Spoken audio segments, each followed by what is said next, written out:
வானத்திலும் பூமியிலும் சகல அதிகாரம் உள்ள நல்ல ஆண்டவரே, அருமையானவர்களுக்கான ஸ்தோத்திரம். உலகமே கொண்டாடி கொண்டிருக்கிற இந்த கிறிஸ்துமஸ் நல்நாளிலே உம்முடைய வார்த்தை கேட்கும்படி இந்த பிள்ளைகள் அமர்ந்திருக்கிற இவர்களை கர்த்தர் கனம் பண்ணும்படி, நீர் உலகத்தில் பிறந்தது உலகத்தில் உள்ள மக்களின் பாவங்களை போக்க என்பதனுடைய நிச்சயம் எங்களுக்குள் இருக்கிறபடியினால் நாங்கள் இந்த நாளிலும் மகிழ்ச்சியோடு அந்த சமூகத்தில் இருக்கிறோம். இந்த நாளிலே நீங்கள் உமது வார்த்தையின் மூலம் எங்களோடு கூட நீர் பேசும். அடியேனும் ஒரு திருக்கரங்களை ஒப்புக் கொடுக்கிறோம். இயேசுவின் நாமத்தில் ஜெபிக்கிறோம் நல்ல பிதாவே. ஆமென், ஆமென். அல்லேலூயா. யாவருக்கும் வாழ்த்துக்களை சொல்லிக் கொள்கிறேன். ஆண்டவருக்கு அதிகமாய் மகிமை உண்டாவதாக. இப்பொழுது கர்த்தருடைய வார்த்தையை சற்று கவனிக்கலாம். எல்லாரும் கவனிக்கணும். கிறிஸ்துமஸ்னா என்ன? ஏதோ ஒரு என்ஜாய்மெண்ட், ஒரு பொழுதுபோக்கு அல்ல, ஒரு மகிழ்ச்சி அல்ல. அது என்ன என்பது நாம் தெரிந்து கொள்ளணும். அல்லேலூயா. உலகத்துல பேரளவு கிறிஸ்தவர்கள் என்னென்ன தெரியாமவர்கள் கொண்டாடுகிறார்கள், தெரிந்து நாம் கொண்டாடணும். அல்லேலூயா. கர்த்தர் நல்லவர். எல்லாம் நாம் வேத பகுதியை திருப்பிக் கொள்கிற வேளையிலே லூக்கா எழுதின சுவிசேஷம் 2வது அதிகாரத்துக்கு நேராக திருப்பிக் கொள்ளும் போது, சற்று முன்பாக வாசிக்கப்பட்ட வேத பகுதியில் என்னை தொட்ட, என்னோடு கூட பேசும்படி கர்த்தர் ஏவின சில சம்பவங்களை உங்களுக்கு சொல்லி செவிக்க இருக்கிறோம். இந்த லூக்கா எழுதின சுவிசேஷம் 2வது அதிகாரத்தில் நேரங்கள் திருப்பிக் கொள்ளுகிற வேளையில அங்கே அருமையான வார்த்தை சொல்லப்பட்டிருக்கிறது. 8வது வசனம் முதல் கொண்டு 16வது வசனம் வரைக்கும் நீங்கள் வாசிக்கிறீர்கள் என்று சொன்னால் அங்கே சொல்லப்பட்டிருக்கிறது. மைக் யார் வச்சிருக்கா? அப்பொழுது சரி, அந்த நாட்டிலே எல்லாரும் கவனிக்கணும். இந்த வசனத்தின் அடிப்படையாக நாம் கர்த்தருடைய வார்த்தை கேட்க போகிறோம். அப்பொழுது அந்த நாட்டிலே மேய்ப்பர்கள் வயல்வெளியில் தங்கி ராத்திரியிலே தங்கள் மந்தையை காத்துக் கொண்டிருந்தார்கள். அவ்வேளையில் கர்த்தருடைய தூதன் அவர்களிடத்தில் வந்து நின்றான். கர்த்தருடைய மகிமை அவர்களை சுற்றிலும் பிரகாசித்தது. அவர்கள் மிகவும் பயந்தார்கள்.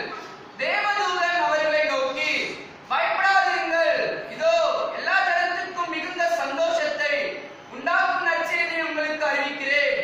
இன்று கர்த்தராகிய கிறிஸ்து என்னும் இரட்சகர் உங்களுக்கு தாவீதின் ஊரிலே பிறந்திருக்கிறார். பிள்ளையை துணிகளில் சுற்றி முன்னணியிலே கிடத்திருக்க காண்பீர்கள். இதுவே உங்களுக்கு அடையாளம் என்றார். அந்த சூஷணமே பரமசேனையின் திரள் அந்த தூதனுடனே தோன்றி, முன்னதத்தில் இருக்கிற தேவனுக்கு மகிமையும் பூமியிலே சமாதானமும் மனுஷர் மேல் பிரியமும் உண்டாவதாக என்று சொல்லி தேவனை துதித்தார்கள். தேவதூதர்கள் அவர்களை விட்டு பரலோகத்துக்கு போன பின்பு மேய்ப்பர்கள் ஒருவரை ஒருவர் நோக்கி நாம் பெத்லகேம் ஊருக்கு போய் நடந்ததாக கர்த்தரால் நமக்கு அறிவிக்கப்பட்ட இந்த காரியத்தை பார்ப்போம் வாருங்கள் என்று சொல்லி தீவிரமாய் வந்து மரியாதையும் யோசேப்பையும் முன்னணியிலே கிடத்தி இருக்கிற பிள்ளையையும் கண்டார்கள். அடுத்து கண்டு அந்த பிள்ளையை குறித்து தங்களுக்கு சொல்லப்பட்ட சங்கதியை பிரசித்தம் பண்ணினார்கள். சரி, போதும். 16வது வசனம் மறுபடியும் வாசிக்கலாம். தீவிரமாய் வந்து மரியாதையும் யோசிப்பையும் முன்னணியில் கிடத்தி இருக்கிற பிள்ளையையும் கண்டார்கள். கவனிக்கணும். இது நமக்கு தெரியாத சத்தியமே இல்லை. ஆனா இந்த நாளினுடைய கிருபை புதியது என்பதை நான் விசுவாசிக்கிறேன். அல்லேலூயா. இந்த சம்பவத்தை நீங்கள் கவனிப்பீர்கள் என்று சொன்னால், தேவ தூதர்கள் வந்து மேய்ப்பர்களுக்கு சொல்லப்பட்ட காரியத்தை இவர்கள் போய் கண்டார்கள்.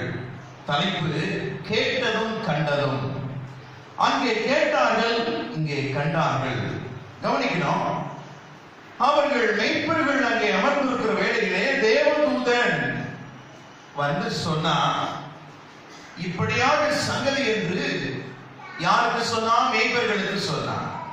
மேய்ப்பர்கள் உடனே ஒருவர் ஆலோசித்து என்னவாயிருக்கும், வாருங்கள் போய் பார்ப்போம் என்று சொல்லி தீவிரமாய் புறப்பட்டு வந்து சொல்லப்பட்டபடியே அந்த குழந்தையை கிறிஸ்துவ வாழ்க்கை என்பது கேட்பதும் காண்பதும். ஒரு நாடகம் அல்ல, ஒரு புராணம் அல்ல, ஒரு இதிகாசம் அல்ல, கட்டுக்கதை அல்ல. கேட்டது கண்டதுதான் கிறிஸ்துவ வாழ்க்கை. இந்த வேதம் கேட்டதும் கண்டதும் சரித்திரம். அல்லேலூயா. அவர்கள் ஏதோ கேட்டுவிட்டு வந்து வேறு ஒரு சங்கதியையோ வேறு ஒரு சம்பவத்தையோ அவர்கள் பார்க்கவில்லை. அவர்கள் எதை தன் காதில் கேட்டார்களோ, எதை தேவதூதன் சொன்னானோ அதையே வந்து அவர்கள் கண்டார்கள். எத்தனை ஒரு ஆச்சரியம்! இதை வாசித்த போது எனக்குள்ளே ஆண்டவர் கற்றுக் கொடுத்த சத்தியம், கிறிஸ்துவ வாழ்க்கை என்பது கேட்பது காண்பது. அல்லேலூயா. புராணம் அல்ல, இதிகாசம் அல்ல, கட்டு கதை அல்ல, நடந்தது போல எழுதப்பட்ட கற்பனையும் அல்ல, உண்மை சரித்திர சான்று. எதை கேட்டார்களோ அதையே கண்டார்கள். அல்லேலூயா. இந்த ஆச்சரியத்தில் என்னை பிரமிக்க பண்ணினது. பலமுறை இந்த வேத வசனத்தை நான் வாசித்திருக்கிறேன். ஒவ்வொரு கிறிஸ்துமஸ்க்கும் நம்ம பிரசங்கத்தை இதில் தான் பண்றோம். ஆனா கிறிஸ்துவ வாழ்க்கை என்பது கேட்பதும் காண்பதும். கேட்டது ஒன்று, காண்பது ஒன்று அல்ல, அல்லது கண்டது ஒன்று, கேட்பது ஒன்று அல்ல. நீ எதை கேட்டாயோ அதையே நீ காண கர்த்தர் உனக்கு அனுகிரகம் செய்வார். கர்த்தர் உனக்கு என்ன வாக்குறுதியை கொடுக்கிறாரோ, நீ என்ன வார்த்தை, என்ன வாக்குறுதி உன் காதில் நீ கேட்கிறாயோ அதை உன் லைஃப்ல ட்ரூ லைஃப்ல காதுபடி செய்கிறவர் தான் கர்த்தர். அல்லேலூயா. ஏதோ உன் காதில் ஒன்று சொல்லிவிட்டு வாழ்க்கையில் ஒன்று செய்கிறவர் அல்ல. நாம் ஆராதிக்கிற இயேசு உனக்கு என்ன வாக்கு கொடுத்தாரோ, உனக்கு என்ன வார்த்தையை சொன்னாரோ அதை அப்படியே செயல்படுத்தி காண்பிக்கிறவர் தான் இயேசு. அந்த இயேசு பிறந்த செய்தியை தான் தேவதூதர்கள் வந்து சொன்னார்கள். சொன்னதை இந்த மேய்ப்பர்கள் கேட்டார்கள். கேட்டவர்கள் தீவிரமாய் புறப்பட்டு போய் கண்டார்கள். அல்லேலூயா. ஆண்டவருக்கு மகிமை உண்டாவதாக. அப்படின்னா நீங்க புரிந்து கொள்ளணும், இயேசு பிறந்தார் என்பது என்னல்ல, கற்பனை அல்ல, ரியல், உண்மை. கற்பனையான ஒரு இயேசுவை நாம் ஆராதிக்கவில்லை. கற்பனையான ஒரு தேவனை நாம் ஆராதிக்கவில்லை. நாம் ஆராதிக்கிறவர் சகலவற்றிலும் மேலான தேவனை ஆராதிக்கிறோம். அல்லேலூயா. நம்பக்கூடியவர், நம்பிக்கை கூடியவர். அப்ப அது என்ன பாச்சு? சவுண்ட் போடுறது என்ன பாரு கொஞ்சம். பிரைஸ் சொல்லும் சீக்கிரம். நான் பேசுறதுதான் விசில் வந்துடும். கவனிக்கிற வழியில அப்படின்னா நீங்கள் இந்த வேறு வார்த்தைகள் வேறும் எல்லாமே பண்ணப்பட்ட உண்மை சரித்திர சம்பவம். லூக்கா எழுதுகிற வேளையில 1வது அதிகாரம் முதல் 2 வசனங்களை வாசிக்கிறீர்கள் என்று சொன்னால் அங்க சொல்ற மகா கனமுருக தெய்வம் போலவே அவன் சொல்லக்கூடிய வார்த்தை நீங்கள் கவனிங்க.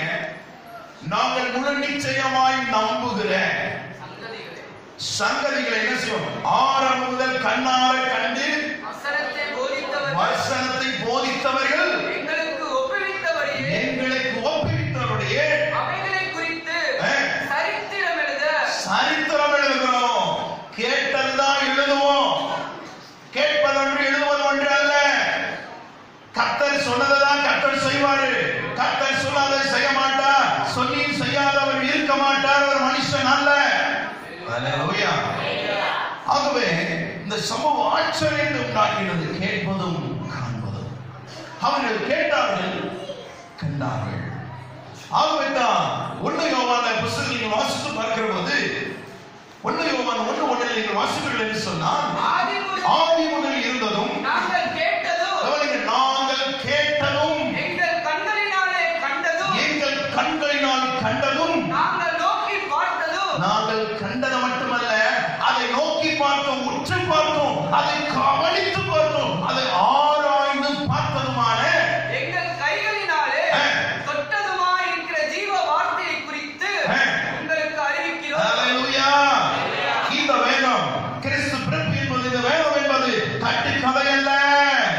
அது ப்ரூவ் பண்ணப்பட்ட ஒரு உண்மை சம்பவம், சரித்திரம். அல்லேலூயா.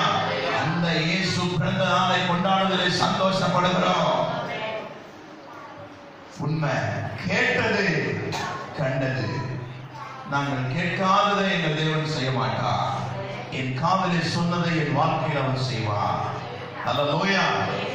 ஆகவே தேவ பிள்ளைகளே, கிறிஸ்துவுடைய பிறப்புக்கு 700 ஆண்டுகளுக்கு முன்பு அவர் எப்படி பிறப்பார், அவர் எப்படி வளருவார், அவர் என்ன சாப்பிடுவார், அவர் ஊழியம் எப்படி இருக்கும், அவர் எப்படி நடப்பார், அவர் என்ன அதிசயம் செய்வார், அவர் எப்படி மரிப்பார், எப்படி உயிர்த்தெழுவார் என்பதெல்லாம் சொல்லப்பட்ட ஒரு சரித்திரம்.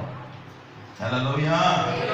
ஆகவே இந்த குறித்த வேதம் சொல்லும் போது தீர்மானத்தின்படியே, எதுவுமே அல்ல, பொய் அல்ல, கட்டுக்கதை அல்ல, புராணம் அல்ல, உண்மை உண்மை உண்மை உண்மை உண்மை உண்மை. அல்லேலூயா. கேட்டதும் கண்டதும் இயேசுவை குறித்ததான சரித்திரம் இன்றைக்கும் எழுதப்பட்டிருக்கிறது, இன்றைக்கும் அது நிரூபிக்கப்பட்டிருக்கிறது. அவர் வளர்ந்த இடம் இருக்கிறது, பிறந்த இடம் இருக்கிறது, வளர்ந்த இடம் இருக்கிறது, அவர் அற்புதம் செய்த இடங்கள் இருக்கிறது, அவர் மரித்த அந்த இடம் இருக்கிறது, அவர் அடக்கம் பண்ணப்பட்ட கல்லறை இருக்கிறது, உயிர்த்தெழுந்து அவர் பரந்தேறி போன இடம் எல்லாமே இருக்குது. யாரும் மாற்ற முடிஞ்சுச்சா? சரித்திரம். கேட்டதும் கண்டதும். மேய்ப்பர்கள் கேட்டார்கள், அதை போய் கண்டார்கள். ஆச்சரியமா இருந்துச்சு. ஆகவே தேவ பிள்ளைகளை சற்று கவனித்து பார்ப்பீர்கள் சொன்னால், அப்போஸ்தலர் நடவடிக்கைகள் 17ஆம் அதிகாரத்தில் நீங்கள் வாசித்து பார்க்கிற வேளையிலே 23வது வசனத்திலே அங்க பவுல் அத்தேனே பட்டணம் என்ற ஒரு பட்டணத்துக்கு போகிறார். வாசிக்க வேண்டாம். அங்க அத்தேனே என்ற பட்டணத்துக்கு பரிசுத்த பவுல் போகிற வேளையிலே அந்த ஜனங்கள் மிகவும் பக்தி உள்ள ஜனங்கள் என்பதை அவர் அறிந்து அந்த பக்தியை அவர் பார்க்கிறார். அவர்களுடைய பலிபீடங்களை பார்க்கிறார். அநேக பலிபீடங்கள் இருக்கிறது அங்கே. ஜனங்களின் பக்தியை பார்க்கிறார், பலிபீடங்களை பார்க்கிறார், எல்லாவற்றையும் பார்க்கிறார். ஆனாலும் ஒன்று எழுதியிருந்தது, அறியப்படாத தேவனுக்கு. இவன் சொன்னார், அறியப்படாமல் நீங்கள் ஆராதிக்கிற தேவனை நாங்கள் அறிந்திருக்கிறோம். என்ன ஒரு ஆச்சரியம்! நீங்கள் அறியாமல் ஆராதிக்கிறீர்கள், நாங்கள் தேவனை அறிந்திருக்கிறோம். அல்லேலூயா. ஆச்சரியம். அறிந்திருக்கிறோம். அந்த இயேசுவை நாங்கள் அறிந்திருக்கிறோம். நீங்கள் அறியாமல் ஆராதிக்கிற தேவனை நாங்கள் அறிந்து ஆராதிக்கிறோம். கேட்டதும் கண்டதும். கேட்டார்கள், அவர்கள் கண்டார்கள். காணாமல் ஆராதிக்கிறார்கள், இவர் கண்டு ஆராதிக்கிற தேவனை நாங்கள் என்ன செய்கிறோம்? அறிந்திருக்கிறோம் என்று அந்த இடத்துல ப்ரூவ் பண்ணி அந்த இடத்துல ஒரு பெரிய அதிசயத்தை செய்கிறார். ஆகவே தேவ பிள்ளையே, நீங்கள் புரிந்து கொள்ளணும், கர்த்தருடைய பிள்ளைகளாகிய நாம் கற்பனையின்படி ஆராதிக்கிறவர்கள் அல்ல. ஏதோ வேதம் நம் கையில் இருக்கிறது உண்மையா இருக்குமா, அல்லது நம்முடைய பெற்றோர்களுக்கு கற்பித்து விட்டார்கள் என்பதனால் நாம் என்ன செய்திடக்கூடாது. அப்படி அல்ல, உண்மையான சம்பவம். ஆகவே தெய்வ பிள்ளைகளே, நமது சமயம் வெகு குறைவா இருக்கிறதுனால ஒரு ஆழமான ஒரு சத்தியம், ஒரு 4 விதமான சத்தியத்தை வேகமா நான் சொல்ல விரும்புகிறேன். மிக விரைவான சத்தியத்தை எந்த அளவுக்கு குறைக்கு பேச முடியுமோ அந்த அளவுக்கு பேசி உங்களை உங்க கரங்களை கொடுக்கிற கவனிங்க. இதுக்காக தியாகம் பண்ணி செய்யப்படுகிற வார்த்தை, இதெல்லாம் பெற்றுக்கொண்டு வருகிற வார்த்தை. உதாசீனமா என்ன கூடாது. இதை திரும்பி நான் என்ன செய்ய போறதில்லை, பிரசங்கிக்க போவதில்லை. கவனிங்க. ஆகவே இந்த சம்பவத்திற்கு ஒரு 4 விதமான காரியத்தை நாம் கற்றுக்கொள்ள ஆண்டவர் விரும்புகிறார். கேட்டதும் கண்டதும். இப்படிப்பட்ட இந்த தலைப்புல ஒரு 4 விதமான காரியத்தை உங்களுக்கு சொல்லி, கிறிஸ்துமஸ்னா என்ன, கிறிஸ்துமஸ்னா என்ன, நாம் என்ன செய்ய வேண்டும் என்று கர்த்தர் விரும்புகிறார். அதை மட்டும் நான் சொல்லி உங்களுக்கு கொடுக்கிறேன். கவனிங்க. நம்பர் 1, முதலாவதாக லூக்கா எழுதின சுவிசேஷம் 2வது அதிகாரம் 20வது வசனத்தை சற்று வாசிக்கலாம். மேய்ப்பர்களும் தங்களுக்கு சொல்லப்பட்டதின்படியே கேட்டு கண்ட கவனிக்கணும், நோட் பண்ணிக்கணும். மேய்ப்பர்களும் தங்களுக்கு சொல்லப்பட்டதின்படியே கேட்டு கண்ட எல்லாவற்றிற்காகவும் தேவனை மகிமைப்படுத்தி துதித்துக் கொண்டு என்ன செஞ்சாங்களா? திரும்பி போனார்கள். தேவ பிள்ளையே, கர்த்தர் விரும்புகிறது நீ கேட்டதுக்காகவும் கண்டதுக்காகவும் நம்பர் 1 நீ செய்ய வேண்டியது தெரியுமா? தேவ பிள்ளைகள், உண்மையான தேவனை அறிந்தவர்கள் துதிக்கிறவர்களாக இருக்க வேண்டும். அல்லேலூயா. சொல்லப்பட்ட வார்த்தையின்படியே கேட்டதும் கண்டதும் உண்மை, என் வாழ்க்கையில் இருக்கிற இயேசு உண்மை, என் பாவங்கள் மன்னிக்கப்பட்டது உண்மை என்கிற அந்த சத்தியத்தை நீ அறிந்திருப்பாயா? நம்பர் 1 நீ செய்யக்கூடிய காரியம் அவரை துதிக்கிறவர்களாக இருக்க வேண்டும். இதெல்லாம் அவர்கள் கண்டபோது அவர் என்னவோ மாறிட்டாங்க. அவங்க துதித்துக் கொண்டு திரும்பி போனார்கள். ஆச்சரியம், அவர்கள் திரும்பி போனார்கள். அல்லேலூயா. யார் அவர்கள்? மெய்ப்பர்கள், நாடோடிகள். இன்றைக்கு இந்த ஊர்ல இருப்பார்கள், நாளைக்கு அந்த ஊர்ல இருப்பார்கள். ஆனால் அடுத்த நாள் எங்கே இருப்பார்கள் தெரியாது. அவர்கள் நாடோடிகள். அவர்கள் கண்டதையும் கேட்டதையும் அவர்கள் ஃப்ரீ பண்ண பிறகு அவர்கள் துதித்துக் கொண்டு திரும்பி போனார்கள். சற்று கவனிக்கிற வேளையிலே அவர்கள் யாரை பார்த்திருக்கிறார்கள்? அவர்கள் பல ராஜாக்களை பார்த்திருக்கலாம், பல எல்லைகளை தொடர்ந்து போயிருக்கலாம், பல சமவெளியை அவர் பார்த்திருக்கலாம், பல நாடுகளில் தங்கி இருந்திருக்கலாம், பல உயர்த்தப்பட்ட மனிதர்கள் அவர்கள் பார்த்திருக்கலாம், பலவிதமான ஆசிரியர்கள் அவர் பார்த்திருக்கலாம். ஏன் சொன்னா அவர்கள் நாடோடிகள். ஒவ்வொரு நாளைக்கு ஒவ்வொரு ஊர்ல ஒவ்வொரு இடங்கள்ல தங்கிக் கொண்டு தன் ஜீவனம் பண்ணுகிறவர்கள். அவர்கள் நாடோடி வாழ்க்கை வாழக்கூடிய ஒரு மேய்ப்பர்கள். அவர்கள் ராஜாக்களை பார்த்திருக்கிறார்கள், உயர்த்தப்பட்ட மனிதர்களை பார்த்திருக்கிறார்கள். ஆனால் முதல் முறையாக ஒரு ரட்சகரை பார்த்தார்கள். வாழ்க்கையில் பார்த்த முதல் காரியம், ஒரு ரட்சகரை பார்த்த உடனே தங்கள் அறியாமலே அவர்கள் துதிக்கிறவர்களாக மாறிவிட்டார்கள். அவர்கள் துதிப்பதற்கு என்ன காரணம்? அவர்கள் துதிப்பதற்கு காரணம் அவர்கள் கண்டது யார் தெரியுமா? அல்லேலூயா. தேவ பிள்ளைகள் சற்று கவனித்து பார்க்கிற வேளையில தேவனை துதிக்கிறவர்களாய் ஒரு மெய்ப்பர்கள், ஒரு நாடோடிகள், பல ராஜாக்களையும் பல ஊரையும் பல விதமான மக்களையும் பார்த்தவர்கள் யார மாறிட்டாங்க தெரியுமா? துதிக்கிறவர்களா மாறிவிட்டார்கள். அவர்கள் பார்த்தது குழந்தைய பார்க்கல. 11 வசனம் சொல்லுது, என்ன சொல்லுது தெரியுமா? லூக்கா 2:11 கிறிஸ்து என்னும் ரட்சகர். அது வாசிங்கப்பா. இன்று இன்னைக்கு கர்த்தராகிய கிறிஸ்து என்னும் ரட்சகர். கிறிஸ்து என்னும் ரட்சகர். இன்றைக்கு ஒரு குழந்தை பிறந்ததுக்கு போய் பாரு, சொல்லல கிறிஸ்து என்னும் ரட்சகர் பிறந்திருக்கிறான். இந்த ரட்சகரை அவர்கள் கண்டார்கள். உங்களுக்கு சொல்லுகிறேன் தேவ ஜனமே, உன் வாழ்க்கையில நீ ரட்சகரை நீ பார்த்தது உண்மைன்னு சொன்னா நீ துதித்துதான் ஆகணும். நீ துதிக்கிறன்னு சொன்ன வாழ்க்கையில இருக்கிறவன் ரட்சகர் அல்ல. அதுல ஏதோ சம்திங் ப்ராப்ளம். ஒருவேளை இந்த சத்தத்தை கேட்கிற நீங்க புதிதாக வந்திருப்பேன்னு சொன்னா, ஒன்றாம் நீ தேவனாம் குமாரனாகி இயேசு கிறிஸ்துவின் ரட்சகர் பிறந்த இந்த நல்ல நாளிலே நீ அவரை ரட்சகராக ஏற்றுக்கொள்ளணும், ரட்சகரா நீ பார்க்கணும். அப்பதான் வாழ்க்கையில துதிக்கிறவனா நீ மாற முடியும். நீங்க எத்தனை பேருடைய வாழ்க்கையில கிறிஸ்துவனை சொல்லிக் கொள்ளுடைய வாழ்க்கையில கூட இந்த துதிக்கிற துதியின் சத்தம் இருக்கிறது. காரணம், அவர்கள் இயேசுவை ஒரு மாட்டு தொழுவத்தில் பார்க்கிறார்கள், ஒரு குடியலையில பார்க்கிறார்கள். ஆனால் அங்க இயேசு பிறந்தது உண்மை. ஆனா அந்த மேய்ப்பர்களுக்குள்ள அந்த இயேசு அங்க பிறந்தது உண்மை. ஆனால் போய் பார்த்த போது அந்த ரட்சகராகி கிறிஸ்து தன்னுடைய உள்ளத்தில் பிறந்ததை கண்ட சந்தோஷத்தினாலே அவர்கள் துதித்துக் கொண்டு போனார்கள்.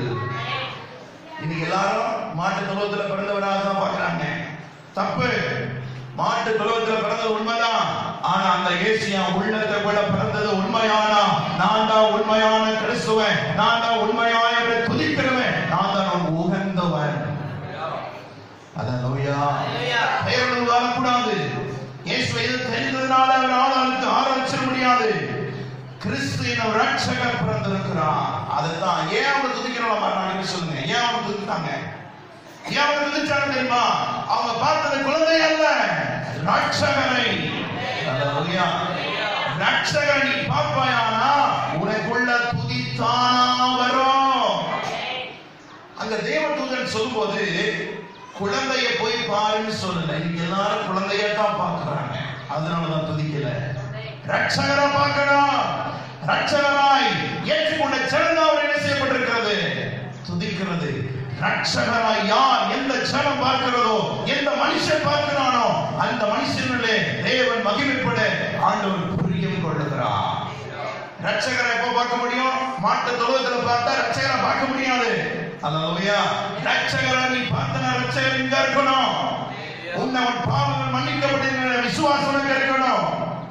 அல்லேலூயா. அதுவே தேவ பிள்ளைகளே, இதை நீங்கள் சற்று கவனித்து பார்ப்பீர்கள் என்று சொன்னால், கண்டார்கள், பார்த்தார்கள். எப்படி பார்த்தாங்க? ரட்சகரா பார்த்தாங்க.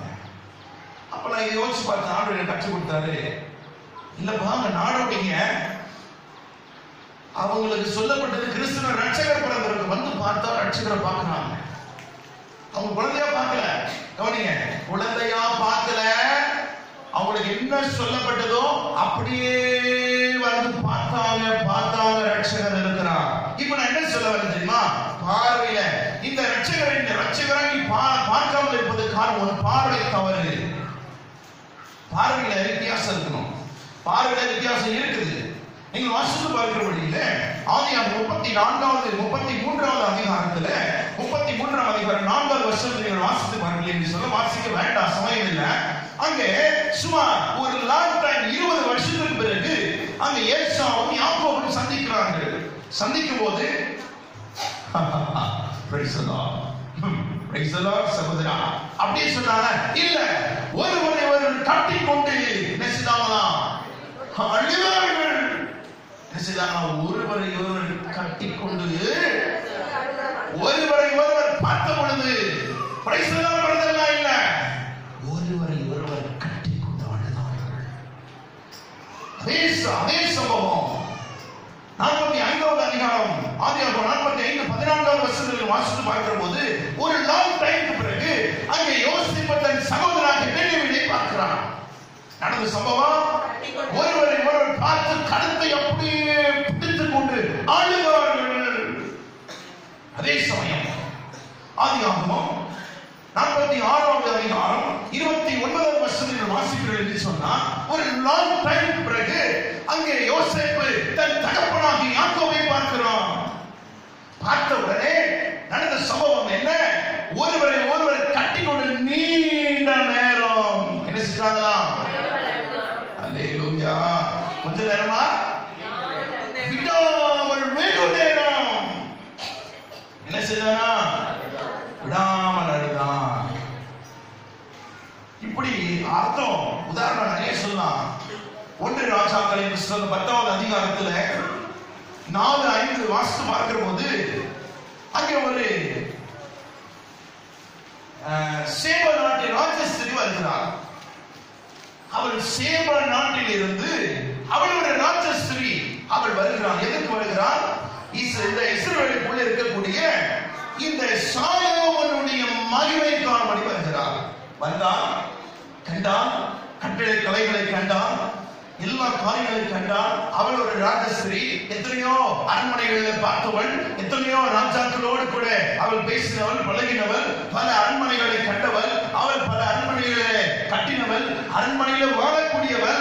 அந்த சேவ நாட்டு ராஜஸ்திரி சாலமோனுடைய வீட்டிற்கு வந்தபோது அவன் அரண்மனையுடைய காரியங்கள் எல்லாம் கண்டு பார்த்தபோது அவன் என்ன செய்தான்? பிரமித்தான், ஆச்சரியப்பட்டான். மட்டுமல்ல, லூக்கா எழுதின சுவிசேஷத்தில் வாசித்து பார்க்கிற போது 12ஆம் அதிகாரம் 16வது வசனங்கள் வாசிக்கிறோம் என்று சொன்னா அங்க அழகான ஒரு சம்பவம் சொல்லப்பட்டிருக்கிறது. ஒரு மிகப்பெரிய ஒரு ஐஸ்வர்யவான் இருக்கிறான். அவன் தன்னுடைய களஞ்சியத்தை எல்லாம் அவன் பணம் பார்த்தவன் வேலை செய்ய போது நடந்த சம்பவம். களஞ்சியம் எல்லாம் என்ன செய்யப்பட்டது? அவனோட வயல் எல்லாம் உடைஞ்சு போச்சு. இப்ப அவன் என்ன செய்யலாம் தெரியுமா? பார்த்தான். என்ன செய்யலாம் தெரியுமா? இதை நான் எடுத்து இன்னும் பெரிதாய் கட்டுவேன், இது நான் இன்னும் வெகு காலத்திற்கு என்று சொல்லி சேர்த்து வைப்பேன். எப்போ அவன் பார்த்த தன் வயல் நிலங்களில் விளைந்திருக்கிறதை பார்த்த பொழுது இது நான் சேர்த்து வைப்பேன். இப்ப நான் சொல்லக்கூடிய எல்லா காரியமும் நீங்க கவனிக்கணும். பார்வையில வித்தியாசம். நாம் பார்க்கும் போது அட வைக்கிறது, பார்வையில முத்தமிட வைக்கிறது, பார்வையில கழுத்தை ரொம்ப நேரம் கட்டிக்கொள்ள வைக்கிறது, பார்வையில ஆச்சரியப்பட வைக்கிறது. பார்வை மட்டுமல்ல, பார்வையில தன்னுடைய எதிர்காலத்திற்கு என்று சேர்த்து வைக்க வேண்டும் என்கிற எண்ணத்தை உண்டாக்குகிறது. இதெல்லாம் பார்வை. இது போல இந்த மேய்ப்பர்களும் இயேசுவை வந்து பார்த்தார்கள், ரட்சகராய் பார்த்தார்கள். அல்லேலூயா. இரட்சகராய் பார்த்து என்ன செய்தாங்க தெரியுமா? இந்த மேய்ப்பர்களும் பிள்ளைய வந்து எப்படி பார்த்தாங்க? பிள்ளையா பார்க்கல, இரட்சகராய் பார்த்தார்கள். ஆகையினால் அவர்கள் துதித்துக் கொண்டு திரும்பி போனார்கள். அல்லேலூயா. உண்மையாக ஒரு மனிதன் இயேசுவை இரட்சகராக அவன் கண்டுபிடித்து விட்டால் அவன் உள்ளத்திலிருந்து இரட்சகரை என்ன செய்து கொண்டே இருப்பான்? துதித்துக் கொண்டே இருப்பான். லூக்கா 2வது அதிகாரம் நாம் வாசிக்கப்பட்டதுல மேய்ப்பர்கள் 20ஆம் வசனத்துல மேய்ப்பர்கள் துதித்தார்கள். லூக்கா 2வது அதிகாரம் 28வது வசனத்துல சிமியோன் துதித்தான். லூக்கா 2வது அதிகாரம் 38வது வசனத்துல அன்னாள் அங்கே துதித்து அங்கே புகழ்ந்தாள். லூக்கா 2வது அதிகாரம் 10 முதல் 14 வரை வாசித்து பார்க்கிற போது தூதர்கள் அங்கே துதிக்கிறார்கள். இப்படி எல்லாம் நீங்கள் வாசித்து பார்க்கிற போது என்ன தெரியுமா? அதுதான் உண்மையான கிறிஸ்துமஸ். அல்லேலூயா. அதுதான் உண்மையான கிறிஸ்துமஸ். உண்மையான இயேசு பிறந்த நாள். இந்த இரட்சகரின் உள்ளத்தில் பிறந்தபடியால் நான் அவரை துதிப்பேன். ஏன்? நான் உளையான சேற்றில் இருந்தேன். என்னை தூக்கி நீ கல்வாய் மேல் வைத்திருப்பா. உமக்கு ஸ்தோத்திரம்.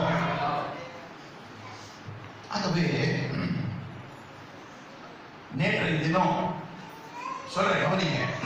நேற்றைய தினம் இந்த நியூஸ் எல்லாம் கொஞ்சம் பார்க்கும்போது காலையிலும் சரி, அந்த மொபைல ஓபன் பண்ண உடனே இந்த நியூஸ் சைடுல முதல் வந்ததெல்லாம் நம்முடைய தேசத்தினுடைய தலைவர்கள் எல்லாம் வாழ்த்து சொல்லியிருந்தாங்க. நம்ம இது நிம்மதிக்கு நான் சொன்னேன், பல விதங்களிலே வாழ்த்து சொல்லியிருக்கிறாங்க. யாரு? நம்முடைய நாட்டின் தலைவர்கள், நம்முடைய நாட்டை ஆளுகிறவர்கள் எல்லாம் கிறிஸ்துமஸுக்கு கிறிஸ்துவர்களுக்கு வாழ்த்து தெரிவிச்சிருக்கிறாங்க. எல்லாரும் கிறிஸ்துவ எப்படி தெரியுமா பார்க்கிறாங்க? கிறிஸ்து ஒரு நல்ல வழிகாட்டி, கிறிஸ்து ஒரு நல்ல போதகர் மட்டுமல்ல, அவருடைய அந்த வழிமுறைகள் எல்லாம் சூப்பரா இருக்கு, நல்லா இருக்கு, அவருடைய டீச்சிங் நல்லா இருக்கு. ஆகவே இந்த கிறிஸ்துமஸ் நன்னாளிலே இன்னும் தேசத்துக்கு சமுதாயத்திற்கு அவர்கள் நல்லது செய்து வளரட்டும், கிறிஸ்து வளரட்டும், கிறிஸ்துவர்கள் அப்படின்னு பலவிதமான கோணங்களிலே வாழ்த்து தெரிவிச்சிருக்கிறாங்க. ஆனா நான் பார்த்தேன், அவங்களுக்கெல்லாம் இயேசு நல்லவர் தெரிஞ்சிச்சு, இயேசு வல்லவர் தெரிஞ்சிச்சு, இயேசு அற்புதங்கள் செய்யணும் தெரிஞ்சிச்சு, இயேசு ஒரு நல்ல டீச்சர் தெரிஞ்சிச்சு, இயேசு நல்ல ஒரு போதகர், நல்ல ஒரு வழிகாட்டி, ஒரு சிறந்த ஒரு தலைவர் என்று தெரிஞ்சிச்சு. ஆனா யாருக்கும் ரட்சகர் தெரியல. அல்லேலூயா. இந்த நான் கற்றுக்கொண்டேன், இதெல்லாம் எந்த தலைவருக்கும் இயேசு ஒரு ரட்சகர், பாவத்திலிருந்து விடுதலை கொடுக்கிறவர் தெரியல. தெரிந்த ஒரு மனுஷன் தான் இயேசுவை துதிப்பான். அல்லேலூயா. மேய்ப்பர்களுக்கு இயேசு ரட்சகர் என்பதை கண்டுபிடிச்சிட்டாங்க. அல்லேலூயா. உலகத்துல இருக்கிற கோடான கோடி மக்கள் இன்னைக்கு நான் முன்ன சொன்னது போல மாட்டு தொழுவத்திலும் அங்கு இங்கும் தான் பார்க்கிறாங்களே தவிர இன்னும் பாரம்பரிய கிறிஸ்தவர்கள் தேவனை அறி எல்லாருமே இயேசுவை ஒரு குழந்தையா தான் பார்க்கிறாங்களே தவிர பாவத்தில் இருந்து விடுதலை கொடுக்கிறவர், நமக்காக இந்த பூலோகத்துக்கு வந்தவர், அவரே கிறிஸ்து, அவரே ரட்சகர், நீ பாவங்கள் மன்னிக்கிறவர் என்கிற ஆழமான சத்தியம் அவர்களுக்கு தெரியல. நம்ம பார்வையெல்லாம் தேவைக்காக பார்க்கிறவங்க, அற்புதத்துக்காக பார்க்கிறவங்க. ஆனா அந்த மேய்ப்பர்கள் இயேசுவை ரட்சகராக பார்த்தாங்க. பிரதர் சிஸ்டர், வாழ்க்கையில இயேசுவை ரட்சகராக தான் பார்க்கணும். அற்புதம் செய்யணும் நீ பார்க்க தேவையில்லை. அல்லேலூயா. இயேசுவை வாழ்க்கையில ரட்சகரா பார்க்க, வாழ்க்கையில தேவன் மகத்துவமான காரியங்களை செய்வார். அல்லேலூயா. இப்படி இயேசுவை ரட்சகரை பார்த்துட்டா இன்னைக்கு மட்டும் கிறிஸ்துமஸ் இல்ல, எல்லா நாளும் கிறிஸ்துமஸ். அல்லேலூயா. டிசம்பர் 25th தான் கிறிஸ்துமஸ் இல்ல, எல்லா நாளும் கிறிஸ்துமஸ். ஏன்னா என்னை ரட்சித்தவர் எனக்குள்ள இருக்கிறபடினா எல்லா நாளும் கிறிஸ்துமஸ். அல்லேலூயா.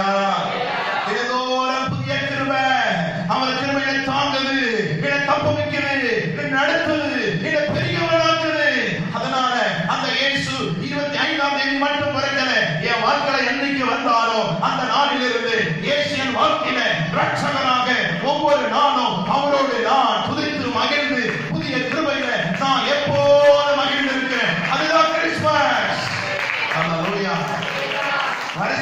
முதல் முறை பார்க்கிற கிறிஸ்துவனா இருக்கவே கூடாது. அவங்க பார்வையாளர்கள் அப்படியே பார்த்துட்டு சூப்பர் பலூனா இருக்காங்க, இந்த ஸ்டார் வித்தியாசமா இருக்கு அப்படியே அடுத்த வருஷத்துக்கு வரை அதான் கட்டுவோம்.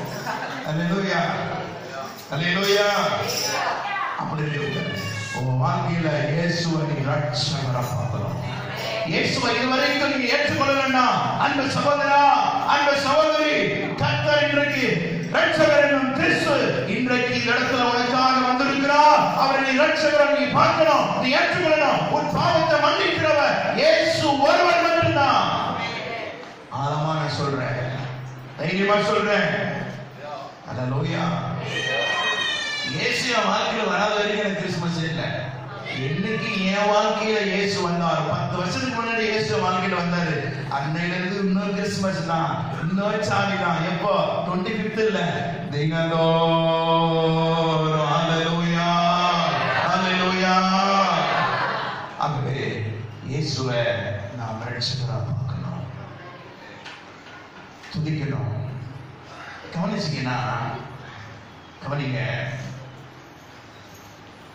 இந்த ஆப்பிரிக்கா மக்களை பார்த்துருக்கீங்களா? ஆப்பிரிக்கன்ஸ், கருப்பின மக்கள். சொன்ன மெசேஜ் ஆப்பிரிக்கன்ஸ், கருப்பின மக்கள். அப்படியே ஆறாவது நீங்க எங்கேயாவது கேட்டிருக்கீங்களா, பார்த்துருக்கீங்களா? அவ்வப்போது இந்த யூடியூப்ல போய் ஆடுங்க, அந்த வாட்ஸ்அப்ல எல்லாம் வரும். அப்படியே இருப்பாங்க. எத்தனை மணி நேரம், எத்தனை நிமிஷம் தெரியுமா? 2 நிமிஷமா, அரை மணி நேரமா, 1 மணி நேரமா, ஒரு 4 நிமிஷம். ஆப்பிரிக்கன்ஸ் போல எனக்கு தெரிந்த மட்டும் ஆண்டவர் ஆராதிக்க உலகத்துல யாருமே பார்த்ததில்லை. ஆப்பிரிக்கன்ஸ் போல அவங்களுக்கு முன்னாடி நம்ம பண்ணோம். இன்னும் சொல்ல போனா ஆராதிப்பதுல நான் என்ன பொறுத்த வரைக்கும் நம்ம மக்கள் தான் பெரிய வேஸ்ட் நான் சொல்லுவேன். ஆராதிக்கும் போது அங்க பாக்குறது, தலை சீவுறது, பல்லு குத்துறது, இதெல்லாம் எங்க நடக்குது தெரியுமா? நம்ம ஆராதனையில. ஆப்பிரிக்கன் சொன்ன ஆராதனை கண்ணை மூடிட்டா அவ்வளவுதான், ஆடிட்டே இருப்போம் மனுஷன். ஏன் ஏன் தெரியுமா? எவனுக்கு அதிகம் மன்னிக்கப்பட்டதோ அவன் அதிகம் அன்பு கூறுவான். ரீசன், அவங்களுக்கு தோல் மட்டும் கருப்பு இல்ல, எல்லாமே உள்ளமே கருப்பு தான். அவர்களுக்கு பேர் என்ன தெரியுமா? இருண்ட கண்டம் பேர் இருந்துச்சு. சரித்திரத்தை நீங்க வாசித்து பார்த்தா மனிதர்களை வெட்டி சாப்பிடக்கூடிய ஒரு கோளவெறி கொண்ட மனிதர்கள். அப்படிதான் மனுஷரை வெட்டி அப்படி சாப்பிடுவான். அவ்வளவு மோசமானவன் ஆப்பிரிக்கன்ஸ். ஆனா அதனாலதான் அவங்களுக்கு பேரு இருண்ட கண்டம், கருப்பர்கள் அப்படின்னு பேர வச்சாங்க. உள்ளமும் கருப்பு, எல்லாமே கருப்பு. ஆனா அந்த கருப்பர்களுக்குள்ள இயேசு என்னைக்கு போனாரோ அதனாலதான் எவனுக்கு அதிகம் மன்னிக்கப்படும் அவன் அதிகம் அன்பு கூறுவான். அதனாலதான் உலகத்திலே அந்த ஆப்பிரிக்கன்ஸ் போல யாராலும் ஆராதனை செய்ய முடியாது. ஏன்னா என் தேசத்திற்கு கருப்பர்கள் என்று, என் தேசத்துக்கு இருண்ட கண்டம் என்று இந்த பெயரை மெய்யான ஒரே பேரான குமாரனாகிய இயேசு உலகத்தில் வந்த எந்த மனுஷனை பிரகாசிக்கப்படுகிற ஒளியாகிய அந்த மெய்யான ஒளி என் தேசத்தில் உதித்தபடியினால் என் பாவங்கள் மன்னிக்கப்பட்டது, என் சாபங்கள் மன்னிக்கப்பட்டது, என் மூதாதையர்கள் செய்த அக்கிரமங்கள் மன்னிக்கப்பட்டது. அதனால் நான் இன்னும் துதிப்பேன், இன்னும் கலை கூறுவேன், அவனை ஆராதித்துக் கொண்டே இருப்பேன். African style. அல்லேலூயா. சொல்ல முடியல. ஏங்க நீங்க நம்மளால துதிக்க முடியல? ஏன் துதிக்க முடியல?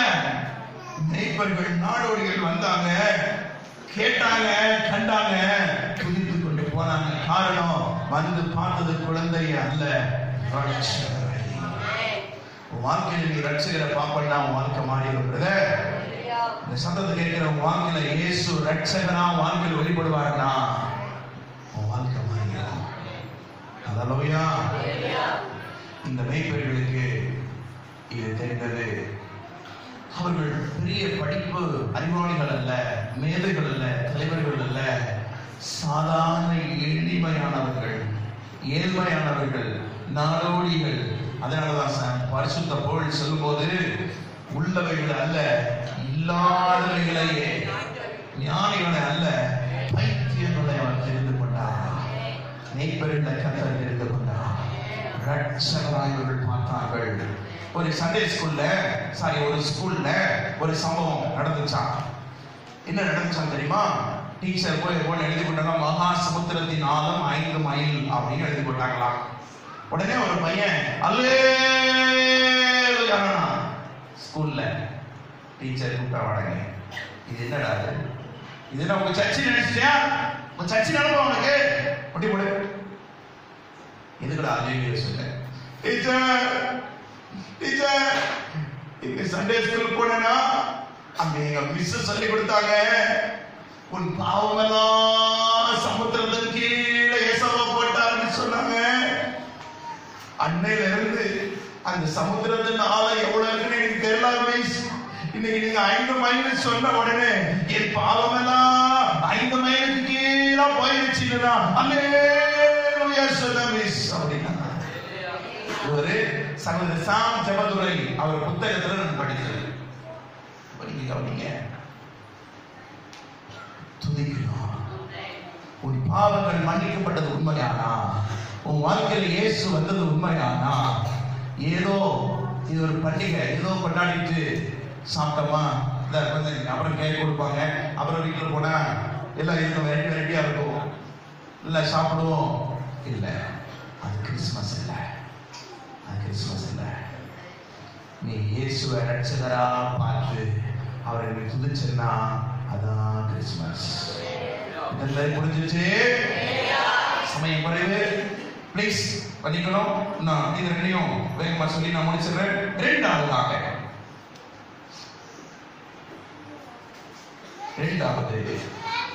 லூக்கா எழுதின சுவிசேஷம் 2வது அதிகாரம் 11வது வசனம் மட்டும் வாசிக்கலாம். இன்று கர்த்தராகிய கிறிஸ்து என்னும் இரட்சகர் உங்களுக்கு தாவீதின் ஊரிலே பிறந்திருக்கிறார். சாரி, மத்தேயு எழுதின சுவிசேஷம் 2வது அதிகாரம் 11வது வசனம்.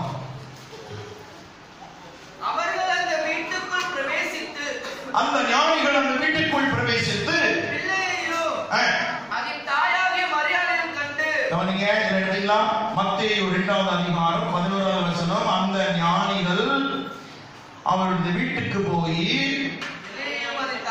பிள்ளையையும் அது தாயாகிய மரியாதையும் கண்டு சாஷ்டாங்கமாய் விழுந்து, கவனிக்கணும், கண்டு சாஷ்டாங்கமாய் விழுந்து அதை பணிந்து கொண்டு தங்கள் பொக்கிஷங்களை திறந்து. கவனிங்க, முதல்ல கண்டாங்க, பணிந்து கொண்டாங்க, பொக்கிஷங்களை திறந்தாங்க, பொன்னையும் தூப வர்க்கத்தையும்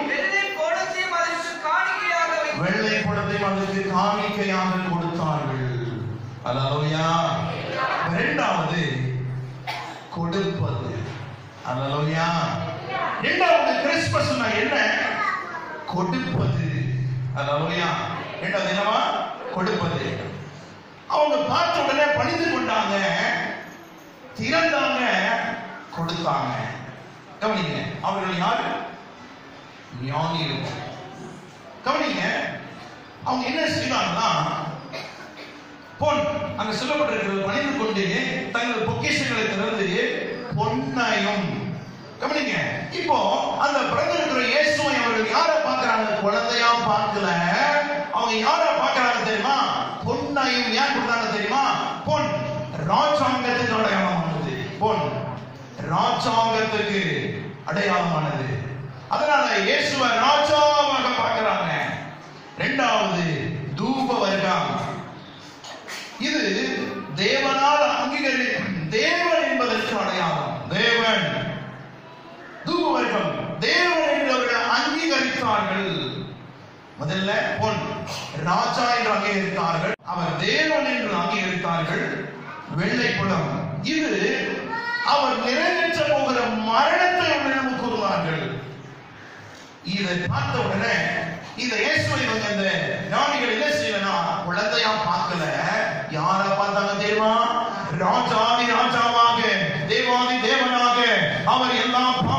சுமந்து தீர்க்கிற ஒரே தரம் பலியாக்கப்பட்டு பின்பு உயிர்த்தெழ போகிற அந்த தேவாதி தேவனாக அவர்கள் பார்த்தபடியினால் அவர்கள் கொடுத்தார்கள். அப்ப கிறிஸ்துமஸ் என்ன? நம்பர் 1 பார்த்தோம். என்ன பார்த்தோம்? துதிப்பது. இயேசுவை இரட்சகராக பார்க்கும்போது அவர்கள் துதிக்கிறவர்களாய் மாறுகிறார்கள். இரண்டாவது கொடுப்பது. கிறிஸ்துமஸ் என்பது அப்படியே வாங்கி வாங்கி பாக்கெட்டுக்குள்ள போடுறது இல்ல, கொடுப்பது. வாங்குவதை பார்க்கணும், கொடுப்பதை பிரதானமாக இயேசு சொல்லி இருக்கிறார். கொடுக்கணும். ஏழைகளுக்கு, எளியவர்களுக்கு, திக்கற்றவர்களுக்கு, விதவைகளுக்கு, அனாதைகளுக்கு, ஒடுக்கப்பட்டவர்களுக்கு, கைவிடப்பட்டவர்களுக்கு கொடுப்பது, தாங்குவது. நாம் என்ன செய்கிறோம்? நன்மை செய்கிறவர்களுக்கே நாம் நன்மை செய்கிறோம். 1000 ரூபாய் போட்டா அவன் திரும்பி வந்து நமக்கு 2000 ரூபாய் அன்பளிப்பு கொடுப்பான். கௌரவம். அல்லேலூயா. அதில்ல, நன்மை செய்கிறவர்களுக்கே நீங்கள் நன்மை செய்தால் பலன் என்ன? பிரயோஜனம் என்ன? செய்ய முடியாதவர்களுக்கு போய் செய்யுங்க. கொடுப்பது. நீ இயேசுவை ராஜாதி ராஜாவா தேவாதி தேவனாக வீட்டிலிருந்து அவர் மகிமையை வெற்றி சேர்க்க நீ பார்த்தா நீ கொடுப்ப. ஏன்னா என் வாழ்க்கையில ராஜா அவர் தான், என் வாழ்க்கையில தேவன் அவர் தான், என் வாழ்க்கையில் மகிமையா இருக்கிற உயிர்த்தெழுந்தவர், என் பாவத்தை மன்னித்தவர் அவர் தான் என்கிற நிச்சயம் உனக்கு இருக்குமானா நீ உனக்குன்னு வச்சிருக்க மாட்ட, எல்லாத்தையும் கொடுப்ப. அல்லேலூயா. இந்த பண்டிகை கிறிஸ்துமஸ்னா என்ன? புத்தாடை உடுத்தி நல்ல சாப்பாடு சாப்பிட்டா அது கிறிஸ்துமஸா? இல்ல. புத்தாடை உடுத்திக்கொண்டு நல்ல சாப்பாடு எல்லாம் நல்ல விதவிதமா நல்ல வெட்டி சாப்பிட்டா அது கிறிஸ்துமஸ் இல்ல. கிறிஸ்துமஸ் என்பது கொடுப்பது. கிறிஸ்துமஸ் எதனால் உண்டானது? தேவன் தம்முடைய ஒரே பேரான குமாரனை அவர் கொடுத்ததனால இந்த கிறிஸ்துமஸ் உண்டானது. பிதாவே கொடுத்திருக்கிறார் தன் குமாரனை. அப்போ கிறிஸ்துமஸ் என்பது கொடுப்பதில்ல, கொடுப்பது. கொடுப்பது. கொடுக்கணும். நீங்க ஆண்டவரை யாரை பார்க்கணும்? ராஜாவை ராஜாவா பார்க்கணும், அவரை ஒரு தேவனா பார்க்கணும். உன் பாவங்கள் மன்னிக்கப்பட்ட மரித்து உயிர்த்தெழுந்த இயேசுவா நீ பார்த்தா உன்னால என்ன செய்ய முடியும்? கொடுக்க முடியும். ஆகவே முதல்ல துதிக்கணும், இரண்டாவது கொடுக்கணும், இரண்டாவது என்ன செய்யணும்? கொடுக்கணும். நீங்க எஸ்தர் புத்தகத்துல ஒரு பண்டிகை உண்டு. பண்டிகைனா என்னன்னு கேட்டேன் இல்லையா? நல்ல ஒரு அழகான ஒரு பண்டிகை உண்டு. யூதர்களுக்கு ஒரு பண்டிகை இருந்துச்சு. அந்த பண்டிகை எஸ்தர் புத்தகம் 9ஆம் அதிகாரம் 21, 22 கொஞ்சம் வேகமா வாசிக்கலாம். எஸ்தர் புத்தகம் 9ஆம் அதிகாரம் 21, 22 வருஷந்தோறும் ஆதார் மாதத்தின் 14ஆம் 15ஆம் தேதிகளில் யூதர் தங்கள் பகைகளுக்கு நீங்களாகி இளைப்பாறுதல் அடைந்த நாட்களாகவும் அவர்கள் சந்தோஷமாகவும் அவர்கள் துக்கம் மகிழ்ச்சியாகவும் மாறின மாதமாகவும் ஆசரித்து வாசிங்க. அந்நாட்களில் விருந்துண்டு. கவனிங்க, விருந்துண்டு. சாப்பிடுங்க, தப்பு இல்ல. என்ன வேணாலும் சாப்பிடுங்க, தப்பு இல்ல. சந்தோஷம் கொண்டாடவும் சந்தோஷப்படுங்க, தப்பு இல்ல. ஒருவருக்கொருவர் வரிசைகளை அனுப்பவும் பரிசைகள் கிஃப்ட் கொடுக்கவும் எளியவர்களுக்கு தானம் தர்மம் செய்யவும் எளியவர்களுக்கு தானம் தர்மம் செய்யவும் வேண்டும் என்று திட்டம் பண்ணினார். நீங்க புசிங்க, நீங்க சாப்பிடுங்க, சந்தோஷமா இருங்க, கொண்டாடுங்க, என்ன வேணாலும் பண்ணுங்க. ஆனா ஒண்ணு, ஏழை எளியவர்களுக்கு நீங்க கொடுக்கணும். இல்லைன்னா அது கிறிஸ்துமஸ் இல்ல. அல்லேலூயா. பண்டிகை தான் அது. வாங்கி வாங்கி வாங்கி உள்ளே வச்சுட்டு வாங்கி வாங்கி வாங்கி இன்னைக்கு நியூஸ் பேப்பர்ல எல்லாம் பார்த்தா பெட்டி பெட்டியா சூட்கேஸ் ஆடுறாயா பணம். என்னது மாநில பணம் வருது. நான் யோசிச்சு பார்த்தேன், வீடு கட்டுறதெல்லாம் வாழ்றதுக்கு இல்ல, பணத்தை வைக்கிறதா வீடை கட்டுறாங்க. அல்லேலூயா. ஆனா நாம் அப்படி இல்ல. ஏழைகளுக்கு ஒடுக்கப்பட்டவர்களுக்கு கொடுப்பதுதான் பண்டிகை. அல்லேலூயா. கடைசியாக மூன்றாவதாக லூக்கா 2ஆம் அதிகாரம் 17ஆம் வசனத்திலே வாசிக்கலாம். முதலாவது பார்த்தோம் துதித்தார்கள், இரண்டாவது கொடுத்தார்கள், மூன்றாவதாக கண்டு அந்த பிள்ளையை குறித்து அவர்கள் பிரசித்தம் பண்ணினார்கள். யார்? மேய்ப்பர்கள். மூன்றாவது நீ செய்ய வேண்டிய வேலை பிரசித்தம் பண்ணணும். பிரதர் சிஸ்டர், நீ பிரசித்தம் பண்ணு. ஒரு ஆஃபர் வந்தா 4 பேருக்கு சொல்றேன்ல, ஜியோ ஃப்ரீயா கொடுக்குற 4 பேர் வாங்கி கொடுக்குறல, ஒழுங்கான 2 சொல்றல, அதனால உனக்கு என்ன நன்மை? நீ இயேசுவை வந்து பிரசித்தம் பண்ணி பாரு. அல்லேலூயா. முடிக்க போறேன். பிரசித்தம் பண்ணினார்கள். சொல்றேன், இயேசுவை குறித்து பிரசித்தம் பண்ணாத கிறிஸ்துவன் உயிரோடு செத்த கிறிஸ்துவன் என்று தைரியமா நான் சொல்லுவேன். அல்லேலூயா. நீ இயேசுவை குறித்து பிரசித்தம் பண்ணலன்னா நீ யாரு? செத்த கிறிஸ்துவன். உயிரோடே செத்த கிறிஸ்துவன். பிரசித்தம் பண்ணணும். எதனால? உன் பணத்தினால, உன் திறமையினால, உன் பலத்தினால, உன் ஐஸ்வர்யத்தினால, உன் ஆஸ்தியினால பிரசித்தம் பண்ணு. ஆண்டவர் கொடுத்திருக்கிற உன் ஞானத்தினால பிரசித்தம் பண்ணு. உனக்கு இருக்கிற திறமையினால ஆண்டவர் பிரசித்தம் பண்ணு. உனக்கு கர்த்தர் நல்ல வேலை கொடுத்திருந்தா, நல்ல ஐஸ்வர்யம் கொடுத்திருந்தா, அதனால நீ பிரசித்தம் பண்ணு. அதனால 4 பேருக்கு நன்மை செய். இயேசுவை கொடுத்து நீ சொல்லு. அல்லேலூயா. அந்த மேய்ப்பர்கள் பிரசித்தம். யாரு அவர்கள்? செல்வந்தர்களா? நாடோடிகள், மேய்ப்பர்கள். நீ உண்மையிலேயே இயேசுவை நீ ரட்சகனாக கண்டுபிடிச்சிட்டுன்னா நீ துதிக்கிறவனா மாறிடுவ, நீ கொடுக்கிறவனா மாறிடுவ, நீ இயேசுவை பிரசித்தம் பண்ணக்கூடியவனா மாறிடுவ. அதான் என் கிறிஸ்துமஸ். ஏதோ புத்தாடை உடுத்தணும், நல்லா என்ஜாய்மெண்ட் பண்ணோம், இல்லவே இல்ல. கிறிஸ்துமஸ் இல்ல, அது பாரம்பரிய கிறிஸ்தவர்களுக்கு. கண்கள் திறக்கப்படணும். இயேசுவை சொந்த ரட்சகனாக ஏற்றுக்கொள்ளணும், கொடுக்கணும், கொடுக்கணும். அல்லேலூயா. பிரசித்தம் பண்ணணும், பிரசித்தம் பண்ணணும். நீ பிரசித்தம் பண்ணாம என்ன செய்யக்கூடாது? அப்போஸ்தலர்கள் 9ஆம் அதிகாரத்தில் நீங்க வாசித்து பார்க்க 20ஆம் வசனத்துல அந்த சமயமே பவுல் தாமதமின்றி கிறிஸ்து தேவனுடைய குமாரன் என்று பிரசித்தம் பண்ணினார். தாமதமின்றி தாமதிக்காத. நீ இயேசுவை குறித்து சொல்ல யோசிக்காத. பெனிகின் என்கிற ஒரு தேவ மனிதன், உலக பிரசித்தி பெற்ற ஒரு தேவ மனிதன் உண்டு. அந்த மனிதன் மிகப்பெரிய ஒரு குடிசை நடத்திட்டு போய் அவர் கொடுக்கப்பட்ட ரூம்ல, அறையில அவர் போய் அப்படியே நைட் இரவுல அப்படியே உட்கார்ந்தான். சோ பயங்கர டயர்ட். அவர் போட்டிருந்த ஷூவை கூட அவரால் காட்ட முடியல, அந்த அளவுக்கு டயர்டு. சோர்ந்துட்டார் மனுஷன். அந்த அளவுல சொந்த போன ஒரு தேவ ஊழியக்காரன் அப்படியே உட்கார்ந்து இருக்க போது ஆண்டவர் சொன்னாரா, மகனே மகனே, இதை நீங்க வாசிக்கணும்னா பெனிகினுடைய புத்தகம் அபிஷேகம் என்ற புத்தகத்தை நீங்கள் வாசித்தா அவர் எழுதப்பட்டிருக்குது. அவர் எழுதுற ஆண்டவர் சொன்னாரா, மகனே, எதிர்த்த ரூம்ல இருக்கிற ஒருவனை நீ போய் சந்தி என்னை பத்தி சொல்லுனாரா. ஆண்டவரே, ரொம்ப டயர்டா இருக்கு, நான் காலையில போய் சொல்லுவேன். ஆண்டவரே, போய் சொல்லு, என் குறித்து போய் சொல்லு. என்னால முடியல ஆண்டவரே, என்னால முடியல, கை கால ரொம்ப வலிக்குதுப்பா. நான் தூங்கிட்டு காலையில எந்திரிச்ச உடனே வேலை பார்க்கிறேன்.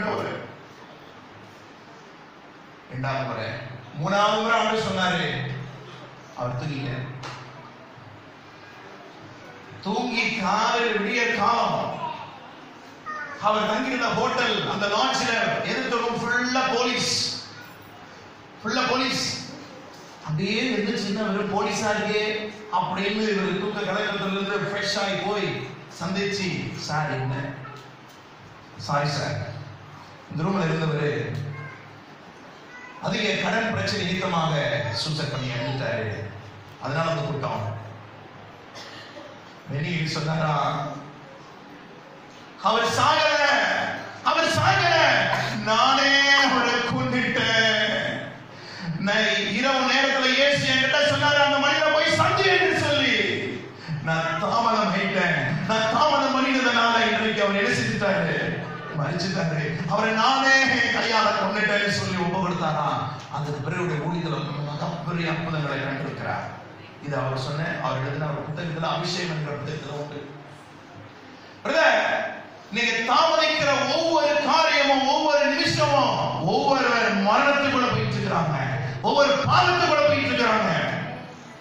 எவ்வளவு பேர் கண்ணீர் வடிக்கிறாங்க தெரியுமா? எவ்வளவு பேர் வேதனைப்படுறாங்க தெரியுமா? எவ்வளவு பேர் துக்கப்படுறாங்க தெரியுமா? உண்மை சந்தோஷம் எங்க தேடுறாங்க தெரியுமா? வெளியே பார்த்தா சந்தோஷம், உள்ள அவ்வளவு வேதனை, உள்ள கண்ணீர் வடிக்கிறான், படுத்த தூக்கம் வரல, கடன் பிரச்சனை, பிள்ளைகளை கொடுத்த பயங்கர வேதனை, எதிர்காலத்தை குறித்து கவலை. ஐயா, இந்த சத்தத்தை கேட்கிறவங்க யாரும் அப்படி இருந்திருக்கூடாது. இன்றைய ரட்சணியினால், இன்றைய அனுக்கிரகனால் இயேசு உங்களுக்காக அந்த பூமிக்கு வந்திருக்கிறாரு. சொந்த ரட்சகராக ஏற்றுக்கொள்ளணும். சந்தோஷம், சமாதானம் இயேசுவிடம் உண்டு. அன்னைக்கு அந்த ஊழியக்காரர் போய் சொல்லியிருப்பாரு, அந்த உயிரை காப்பாற்றி இருந்திருக்கலாம். இயேசுவை ரட்சித்து இருந்திருப்பான். அந்த ஆபத்தில் இருந்து ஆண்டவர் விடுதலையாக்கி இருந்திருப்பான். தாமதம். அநேக விஷயங்களை கிறிஸ்தவர்கள் என்று சொல்லி பெயர் பெற்றுக் கொள்ளக்கூடிய ஆவிக்குரிய திருச்சபைக்கு வரக்கூடிய தேவைப்பட அநேக விஷயங்கள் நிர்விசாரமாக தாமதப்படுகிறோம். நம்முடைய குடும்பத்தில் எவ்வளவு பேர் ரட்சிக்கப்பட தெரியுமா? தாமதம். பிரதர், உலகம் போற போக்க பார்த்தா என்னைக்கு உலகம் முடியும்? என்னைக்கு இயேசு வருவா? இயேசு வருவா. தாமதம் வேண்டாம். அல்லேலூயா. கடைசியாக முதலாவது துதிக்கணும், இரண்டாவது கொடுக்கணும், மூணாவது பிரசித்தப்படுத்தணும், நாலாவது கடைசியா சொல்றேன், தாமதத்துக்கு நன்றி, உடைய பொறுமைக்கு நன்றி. கடைசியா நான்காவதாக சமயம் வாய்க்குமோ வாய்க்காதோ கொடுக்கப்பட்ட வார்த்தையை சொல்லலனா ஐயோ எனக்கு ஐயோ.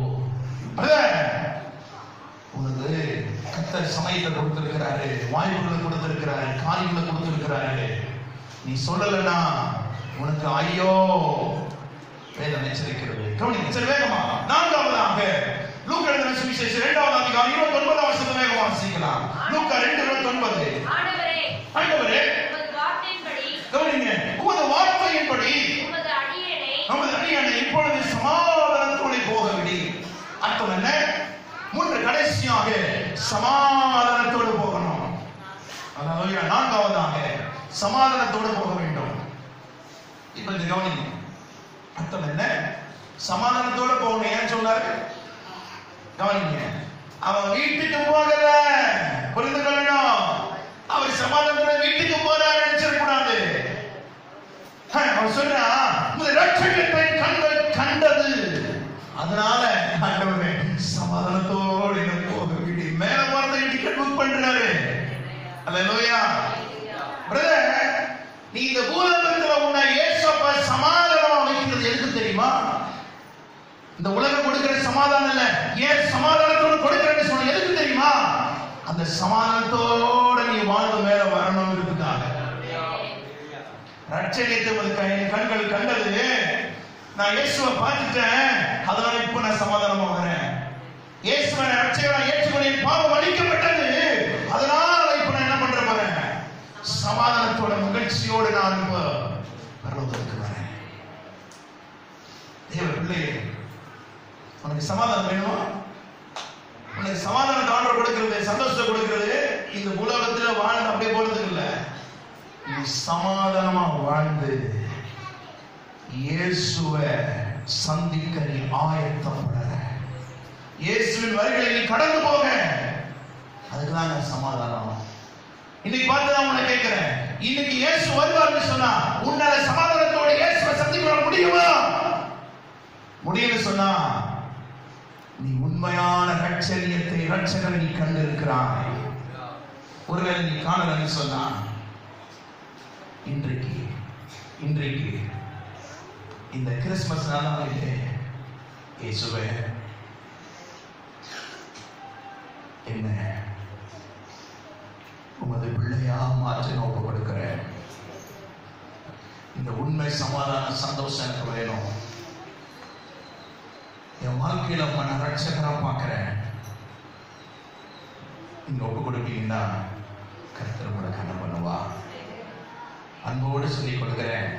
சமயம் வாய்க்குமோ வாய்க்காதோ, நாளைக்கு நம்ம இருப்போமோ இருக்க மாட்டோமோ, சரி. நான் கேட்கிறேன், சகோதரி ஏஞ்சல், போன கிறிஸ்துமஸ் உனக்கு என்ன வயசு? புரியல, சத்தமா? 23. இந்த வருஷம் கிறிஸ்துமஸ்ல தப்பாச்சு, 22 தான் இருந்திருக்கணும். போன வருஷம் 23, இந்த வருஷம் 22 இருந்திருக்கணும். இல்ல, கிறிஸ்துமஸ் கொண்டாடுறோமே, முடிவை நோக்கி போயிட்டு இருக்கிறோம். போன வருஷம் 23, இன்னைக்கு 22 ஆக வேண்டியது. ஏன் 24? அடுத்த 25? உன் வாழ்க்கையினுடைய முடிவை நோக்கி போயிட்டு இருக்கிறோம். ஒவ்வொரு கிறிஸ்துமஸ் எச்சரிக்கிறது என்ன தெரியுமா? ஆயத்தப்படு, ஆயத்தப்படு, ரட்சகரை ஏற்றுக்கொண்டு ஆயத்தப்படு, அவரை சந்திக்க ஆயத்தப்படு. இயேசு எப்ப வேணாலும் வருவாரு. நீ சமாதானத்தோடு போக முடியுமா? ரட்சணித்து உங்களை கண்டிருக்கிறதா? ரட்சிப்போடு நீ சரியா பெற்றிருக்கிறியா? உன் குடும்பம் ரட்சிக்கப்பட்டிருக்குதா? அல்லேலூயா. போன வருஷம் 50 இன்னைக்கு 51 52 பொய்யதான் இருக்கும். உலகத்தில் ஒரு பழமொழி உண்டு, ஐயர் ஒருவரே அமாவாசை காத்திருக்காது. நீ ரட்சிக்கப்படலன்றதுனால, இயேசு ஏற்றுக்கொள்ளலன்றதுனால இயேசு அப்படியே வராம தாமதிக்க மாட்டாரு, நீ பிரிக்க மாட்டாரு, இல்ல வந்து அப்படியே மத்தியானத்துல நிக்க மாட்டாரு. வருவான், தமது ஜனங்களை ஏற்றுக்கொண்டு போவான். சபை கைவிடப்படும், சபை எடுத்துக்கொள்ளப்படும். உலகம் ஏற்றுக்கொள்ளாத கைவிடப்படுவார்கள். ஆகவே இந்த வார்த்தைகளை முடிக்கிறேன். கிறிஸ்து கிறிஸ்மஸ் என்பது என்ன தெரியுமா? புராணம் அல்ல, கட்டுக்கதை அல்ல, கேட்டதும் கண்டதும் உண்மை. சரித்திரம், சரித்திரம் படித்த தேவனை நாம் ஆராதிக்கிறோம். துதிக்கணும், கொடுக்கணும், பிரசித்தப்படுத்தணும், சமாதானத்தோட போனோம். எங்க